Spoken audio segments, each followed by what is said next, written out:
तो बच्चों, आज मैं आप लोगों को बताने वाला हूँ कक्षा 10 में यूपी बोर्ड में पूछे गए जितने भी प्रश्न हैं उसका हल करवाएंगे। ठीक है।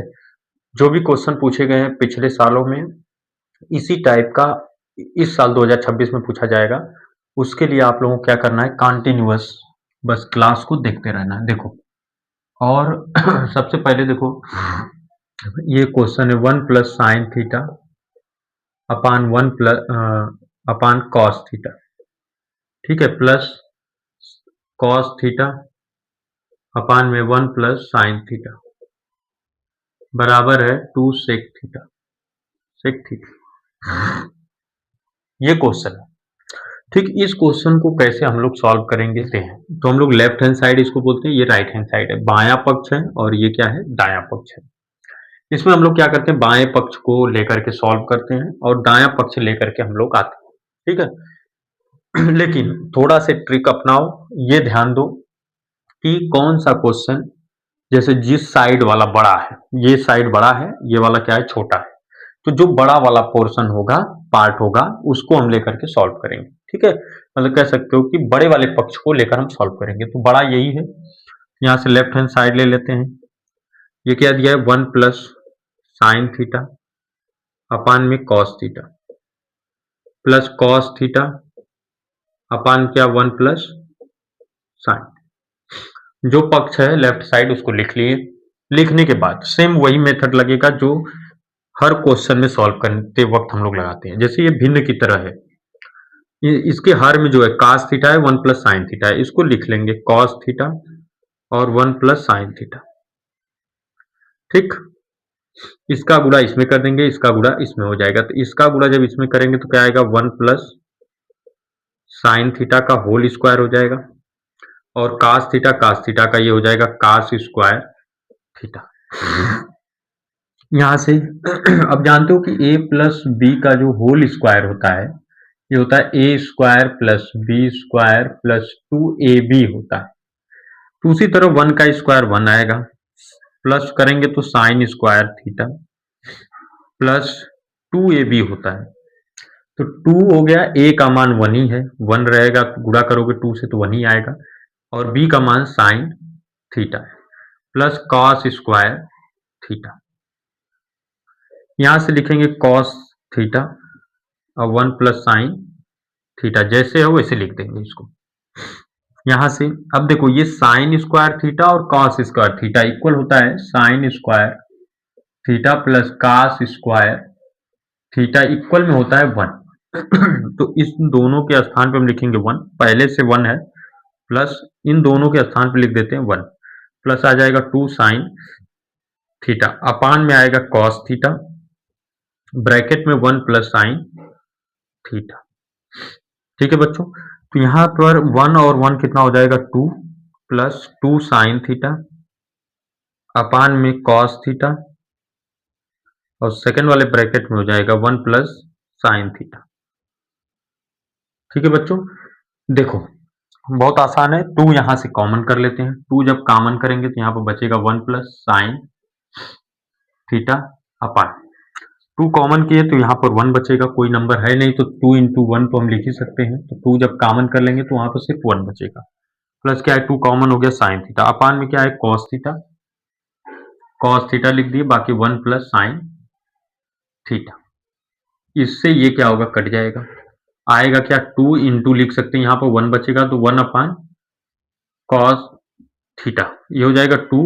1/cos थीटा इक्वल होता है sec थीटा के।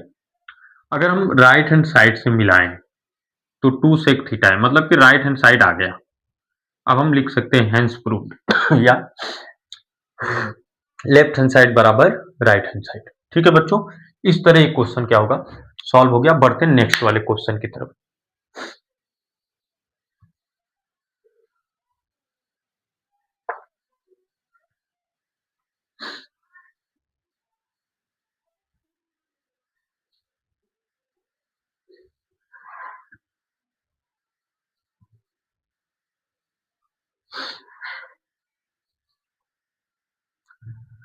देखो दूसरा क्वेश्चन है कि द्विघात समीकरण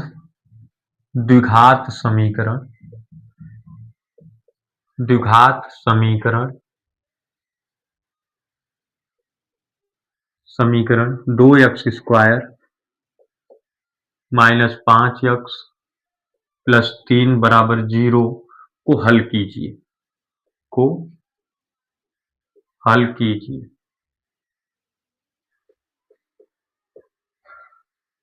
ये सभी क्वेश्चन बोर्ड एग्जाम में पूछे गए हैं, ठीक है। इसको 1% भी हल्के में मत लीजिएगा आप लोग, लेकिन इसके तरीकों को सीख लीजिए, क्योंकि गुणनखंड श्योर एक आएगा आपको।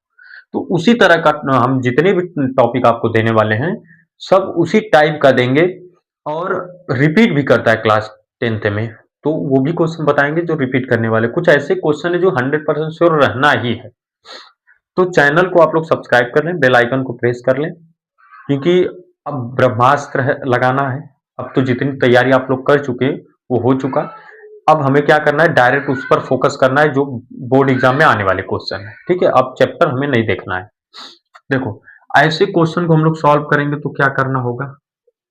सबसे पहले जो अचर पद होता है, यहाँ अचर पद उसे कहते हैं जिसमें यक्स वाला पार्ट न हो, न कोई भी चर न हो, तो ये अचर हो गया। अब यहाँ पे यक्स स्क्वायर का गुणांक लेते हैं। यक्स स्क्वायर का गुणांक 2 है, इसका गुणा इसमें कर देंगे। जब गुणा करोगे तो ये आएगा 6। ठीक, इसका गुणनखंड ऐसा करेंगे कि हमें यक्स का गुणांक आना चाहिए, मतलब जोड़ने पर या तो घटाने पर।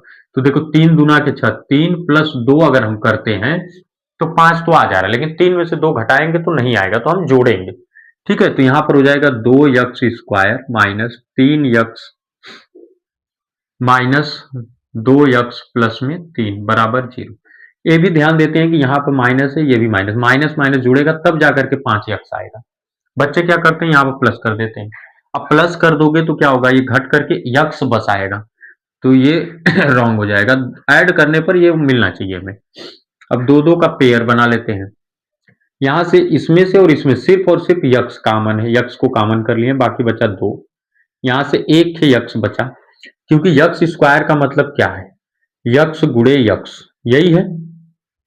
तो एक यक्स जब हम कॉमन कर लेंगे तो एक ही यक्स बचेगा माइनस, यहाँ पर एक ही यक्स है तो बाहर हो गया, मतलब कॉमन हो गया, तो क्या आएगा 3 माइनस, इसमें से कोई कोई नंबर नहीं कॉमन है, कोई अंक नहीं कॉमन है, तो हम क्या करेंगे, एक कॉमन कर सकते हैं, क्योंकि एक जो होता है वो किसी भी अंक का गुणनखंड हो सकता है। ठीक है बच्चों, तो यहां से 2x बच जाएगा, माइनस भी हम कॉमन किए तो चिन्ह जो होता है वो बदल जाता है, प्लस की जगह क्या हो जाएगा -3 बराबर 0।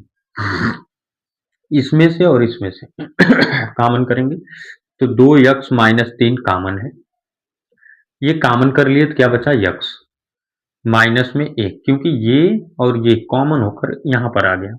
ये जब कॉमन हो गया तो यहां पर बचा यक्स, और ये कॉमन हो गया तो यहां पर बचा सिर्फ 1, इक्वल हो गया 0। अब सोचो कि अगर हम इसको रखें, इसको ट्रांसफर करें, 2x माइनस 3, अगर इसको रखते हैं, इसको उधर ट्रांसफर करते हैं, तो ये क्या गुणा है, उधर जाएगा भाग होगा, 0 बटा इतना आएगा तो 0 ही आएगा। तो ये 2x बराबर कितना हो जाएगा 3, और x बराबर हो जाएगा 3 बटा के 2। काहे कि इधर गुणा है, 2 को ट्रांसफर करेंगे तो क्या होगा, भाग होगा, क्योंकि हमेशा याद रखना गुणा रहता है तो भाग होता है, भाग रहेगा तो गुणा होगा, और जोड़ रहेगा तो ट्रांसफर करते हैं तो घटाना होता है, और घटाना रहेगा तो हम लोग जोड़ देते हैं। ये नियम को आप लोग याद रखें। अब यहां से यक्स माइनस 1 बराबर 0 करेंगे अगर, तो इसको ट्रांसफर करके उस साइड लेकर जाएंगे, तो यक्स माइनस 1 यहां पर रखेंगे, इसको 0 अपान में ये लिख देंगे तो 0 आएगा, यक्स बराबर हो जाएगा 1। समझ में आया बच्चों? ठीक, इस तरह क्वेश्चन को आसानी से आप लोग सॉल्व कर सकते हो। दूसरा, अगर ये भी देखना है कि हमको जैसे बोर्ड एग्जाम में तो आंसर पता नहीं है, अगर ये देखना है कि सही लगा है कि नहीं, इसी में रख दो, यक्स के स्थान पे 1 रख दो, यहाँ पर कितना आ जाएगा 2 गुणे 1 का स्क्वायर माइनस 5 गुणे 1 प्लस में 3, 2 आएगा माइनस 5 प्लस में 3, 3 और 2 5 होता है, 5 से 5 कट जाएगा, आएगा 0। ठीक, ऐसे उत्तर की जांच भी आप लोग कर सकते हो।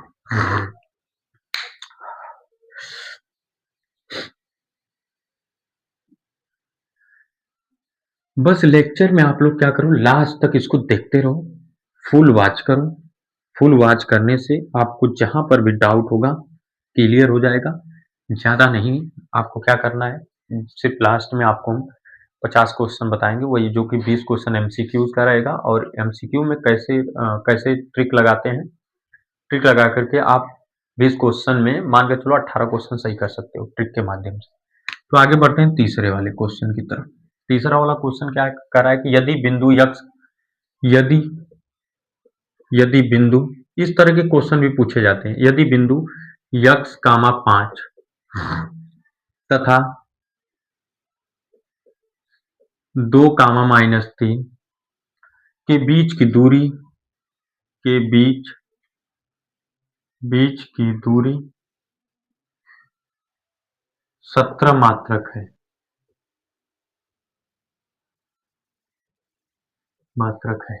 तो यक्स का मान ज्ञात कीजिए।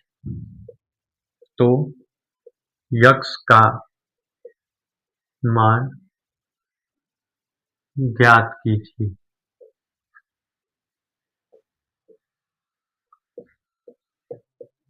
इस तरह के क्वेश्चन कैसे लगेंगे? देखो, जहां पर भी क्वेश्चन में अगर ये पूछता है कि दो बिंदुओं के बीच की दूरी ज्ञात करो, तो हमेशा एक फार्मूला होता है, ये होता है डी बराबर अंडर रूट में B square x two minus में यक्स वन का whole square plus y two minus y one का होल स्क्वायर। ये फार्मूला हो गया।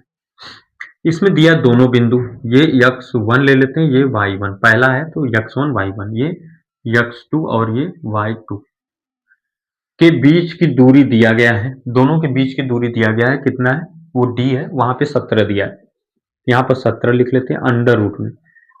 वैल्यू जैसे जैसे दिया है वैसे वैसे हम रख देते हैं। यक्स टू का मान 2 है, माइनस एक्स वन का मान यक्स, इसका होल स्क्वायर कर दो, प्लस वाई टू का मान -3 है, माइनस वाई वन का मान यहाँ पर 5, इसका होल स्क्वायर कर दो। अब पहले हम क्या करेंगे, कर्ली को हटाना है। कर्ली को हटाने का सिर्फ एक ही मेथड है, वो है वर्ग कर देना। लिखोगे दोनों पक्षों का वर्ग करने पर, वर्ग करोगे तो 17 का जो वर्ग होता है 289 होता है। ठीक, अब ये हो गया a माइनस बी का होल स्क्वायर, क्या होता है a square plus b square minus 2a और b। यहां पर a के स्थान पे 2 है और b के स्थान पे यक्स है। 2 का स्क्वायर करोगे तो 4 होगा, यक्स का स्क्वायर माइनस क्या होता है 2ab होता है, तो 2 इंटू फिर a का मान भी 2 आएगा तो 4 हो जाएगा यक्स, प्लस 5 3 8, 8 का स्क्वायर करोगे तो 8 ठाके 64। ठीक है, इस 289 को उस साइड ट्रांसफर करते हैं तो यहां पर क्या है, यक्स स्क्वायर माइनस 4 यक्स, और यहां से हो जाएगा 64 और 4 68 आएगा, ये प्लस में होगा, ये इस साइड करेंगे तो माइनस हो जाएगा 289 बराबर 0। ये यक्स स्क्वायर माइनस 4 यक्स, इन दोनों में से घटाएंगे तो आएगा माइनस में, 9 में से 8 घटेगा 1, 8 में से 6 2 और ये 2 बराबर 0। मतलब कि 221 का अब हम लोग करेंगे गुणनखंड। 221 का गुणनखंड करेंगे तो ये कितना से कटेगा, 13 से अगर हम काटते हैं, 13 एक कम 13, कितना बचेगा 9, 13 और 9 जो होता है वो 21 आएगा, 13 सत्ते कितना हो जाएगा 91, मतलब 17 से फिर काटेंगे तो 1 आएगा। ये दोनों जो हैं वो अभाज्य संख्या है। 17 में से अगर हम 13 घटाते हैं तो आ जाएगा 4, तो इस साइड लिखते हैं, यहां से हो जाएगा x square minus 17 x plus 13 x minus 221 बराबर 0। यहां से और यहां से कॉमन वाला जो भी पार्ट होगा उसको हम कॉमन करेंगे। यहां से होगा यक्स माइनस में 17 प्लस यहां से 13 अगर हम कॉमन करते हैं तो आ जाएगा यक्स माइनस 17 बराबर 0।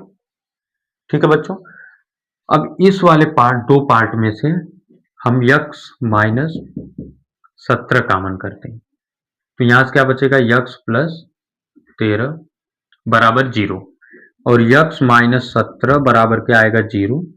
यक्स बराबर ट्रांसफर करते हैं आएगा 70। ये प्रॉपर आंसर होगा यक्स की वैल्यू। इसको निकालेंगे तो यक्स प्लस 13 बराबर क्या होगा 0। यक्स बराबर माइनस 13। ये प्रॉपर आंसर हो जाएगा, मतलब यक्स का मान हमें निकालना था तो यक्स का मान कितना आ गया 17 आ गया और माइनस 13। ठीक है, ऐसे क्वेश्चन को आप लोग क्या करोगे सॉल्व करोगे। फिर बढ़ते हैं नेक्स्ट वाले क्वेश्चन की तरफ। लोग बढ़ते हैं नेक्स्ट वाले क्वेश्चन की तरफ, क्वेश्चन नंबर 4 की तरफ। क्वेश्चन नंबर 4 क्या है, कह रहा है कि संख्याओं 92 और 510 का एलसीएम ज्ञात कीजिए। ये चौथा क्वेश्चन है। संख्याओं 92 और 510 का एलसीएम ज्ञात कीजिए। ठीक है, तो ये क्वेश्चन तो आप लोगों को आ रहा होगा, लेकिन एक बार देख लो क्योंकि थोड़ा सा मिस्टेक आप लोग कर देते हो जिसके कारण से सारा क्वेश्चन जो है वो रॉन्ग हो जाता है। और आप लोगों को अच्छी तरह से पता है कि जो बोर्ड एग्जाम है उसमें स्टेप मार्किंग होती है। अगर आपका 4 स्टेप सही है तो उस स्टेप पर आपको मार्क्स मिलेगा। तो यहाँ से 92 और 510 का हम लोग एलसीएम निकालते हैं। अभाज्य गुणनखंड विधि इसको बोला जाता है। तो हमेशा याद रखना, अगर किसी भी संख्या के बाद में 0 हो या तो कोई सम संख्या हो तो हमेशा जो सम अभाज्य संख्या 2 होता है उसी से हम लोग उसको विभाजित करते हैं। यहाँ से 2 से विभाजित करेंगे तो 2 चौके 8, 2 छका 12, 2 दुना के 4, 2 पचे 10 और 2 पचे 10। फिर 2 से काटेंगे तो 2 दुना के 4, 2 तिहाई 6। ये 2 से कैंसिल नहीं होगा, 255 हम लिख लेंगे। अब ये 23 होता है, एक अभाज्य संख्या होती है तो ये 23 से ही कटेगा, लेकिन उससे पहले जो अगर छोटे अंकों से कट रहा है तो हम छोटे अंकों से इसको काटेंगे। हो जाएगा 23, 3 से इसको काटते हैं, 3 आठे 24 हो जाएगा, 3 पचे 15। अब ये 5 से कटेगा 23 और 3 दुना 5 एक कम 5, 3 बचा 35, 5 साते 35, 17 से काटते हैं 23 कामा 1। फिर 23 से कैंसिल करेंगे तो ये आएगा 1 और यहाँ पर 1। एलसीएम जो आएगा इस क्वेश्चन का ये हो जाएगा 2 गुणे 2 गुणे 3 गुणे 5 गुणे 17 गुणे 23। ठीक, इसका गुणा तीनों का पूरे का गुणा कर लेंगे, वही क्या कहलाएगा एलसीएम। 2 दुना के 4, 5 चौके 20 तिहाई 60, मतलब 5 तिहाई 15 दुना 30 दुना के 60। ये हो जाएगा 17 गुणे 23। यहां से 6 सते कितना हो जाएगा, 6 सते 42, 6 कम 6 4 10 गुणे 23।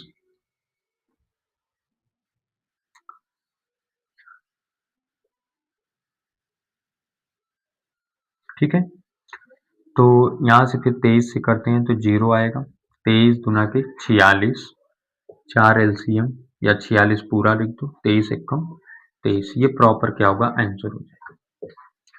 ठीक है बच्चों, ये चौथा क्वेश्चन जिसमें कि आप लोगों को एलसीएम निकालना था। एलसीएम ऐसे निकलता है, एलसीएम से रिलेटेड आपको 8 नंबर का क्वेश्चन पूछा जाएगा, मतलब एमसीक्यू लेकर के शॉर्ट और लॉन्ग मिला करके आपको 8 नंबर का क्वेश्चन रहेगा बोर्ड एग्जाम में। ठीक है, तो एलसीएम निकालना आपको बहुत ज़्यादा जरूरी है। बाकी लेक्चर के लास्ट तक आप लोग बने रहो, इसके बाद और इससे भी इम्पोर्टेंट एक क्वेश्चन आपको कराते हैं।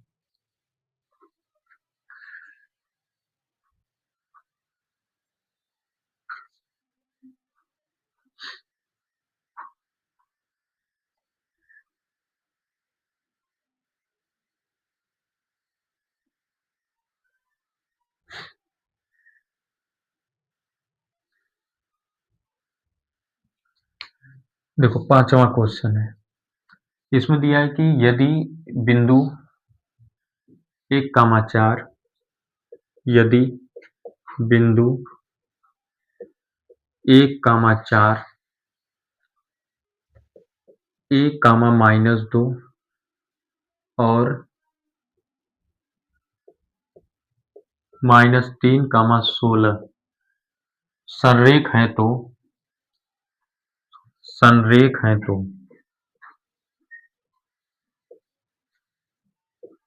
a का